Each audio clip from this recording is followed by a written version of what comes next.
intend to make my own way in the world. No one makes their own way, least of all a woman. You'll need to marry well.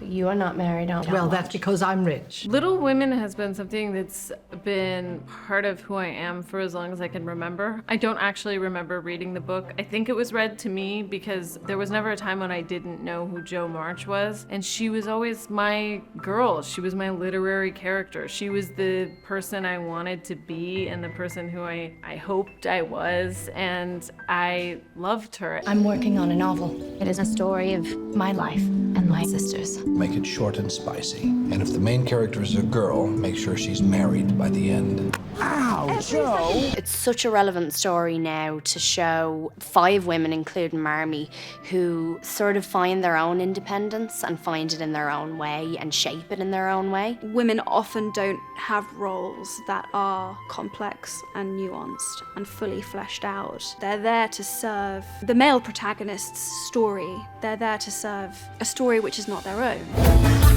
My girls have a way of getting into mischief. Well, so do I. I remember when my gran read it to me, how important it was for her to read it as a child and for her to read it to my mum and then for my mum to study it. Strength can even be found in weakness, and strength can be found in vulnerability too, and opening yourself up to feelings that you might not want to feel. It's important because it still holds that slither of what it was to be a woman back then and how we are still facing things like that, no matter how old you are or when you've read it. I believe we have some power over who we love. It isn't something that just happens to a person. I think the poets might disagree. Well, I'm not a poet. I'm just a woman.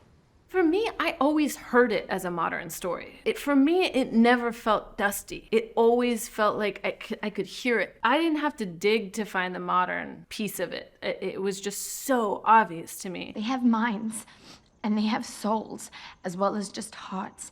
And they've got ambition, and they've got talent, as well as just beauty. And I'm so sick of people saying that love is just all a woman is fit for. I'm so sick of it. Portraying strong female characters in any movie is something I really care about. Strong can be very misguided, and strong can be heroic. And luckily, in my life, I have done both, and I hope to continue to do that. But particularly in this film, strong is defined in many different ways, and that's what's so special about Little Women. So, who does she marry?